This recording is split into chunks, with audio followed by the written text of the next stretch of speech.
Rabatoklasy toboko vavy avy hatrany dia aroso amintsika ny satonany amin'ireo vaovao entina amin'ity takariva ity ny faneho-kevitra samihafa avy amin'ireo mpanao politika vondrana politika amin'ny fametrahana ny prime ministre lehibe ny gouvernemanta isan'ny entina amintsika amin'ity takariva ity ihany koa ny fanapahan-kevitra izay niraisin'ny ministeran'ny fambolena amin'ny fampiasan'ny mponina eny anantsana ny tanin'ny DRDR eny an-toerana endry akoatra izay dia ny vaovao mahakasika ny fankalazana ny andro iraisam-pirenena ho an'ny ady atao fanararotana aranofo ny zaza tsy ampy taona nantanteraka fihaonana tamin'ny mpanao gazety androany sy ny fikambanana ny mpanohana ny filoha Hery Rajaonarimampianina avy any amin'ny faritra Matsiatra Ambony Vatovavy Fitovinany Ihorombe niaraka tamin'ireo solombavabahoaka vavita any amin'ireo faritra ireo fotoana izay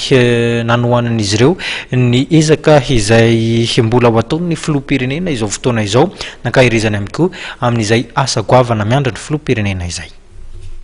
Manamafy ny fanomanan'ny filoham-pirenena Hery Rajaonarimampianina ny solombavabahoaka fikambanana amin'ny tanàna ary fikambanana samihafa avy amin'ny faritra Matsiatra Ambony Vatovavy Fitovinany ary Ihorombe.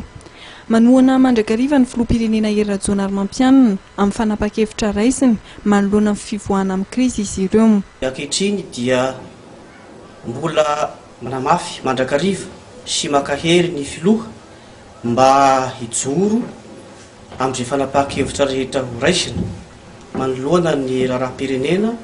ary araka ny fanambarany sy akahirizana azy hatrany dia ny fanapahan-kevitra ho raisina manoloana ny fametrahany ireo androm-panjakana mahefa dia tsy hivaona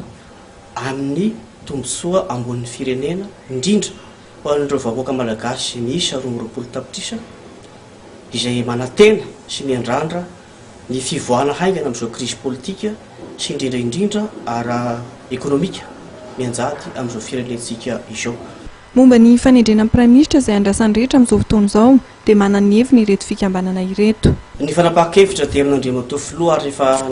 fitokisana tanteraka aminy zahay toy ny vahoaka malagasy rehetra izay nifidy eny fa nantsy nifidy azy ka dia matoky ary manantena fa olona manampahaizana ary manana ny fahendrena ny ray aman-dreny filoham-pirenena ka mahafantatra ny fiarovana izay tombontsoa ambonin'ny firenena sy ny tombontsoan'ireo vahoaka 20 tapitrisa rosay. Araka izany dia mametraka ny fitokisana tanteraka amin'ny filoham-pirenena amin'ny fanendrena izay prime ministre iarasa aminy solombavabahoaka sy ny fikambanan'ny ben'ny tanàna ary ny fikambanana samihafa avy amin'ny faritra Matsiatra Ambony Vatovavy Fitovinany ary Ihorombe izay nanatanteraka fihaonana tamin'ny mpanao gazety androany teny Vato.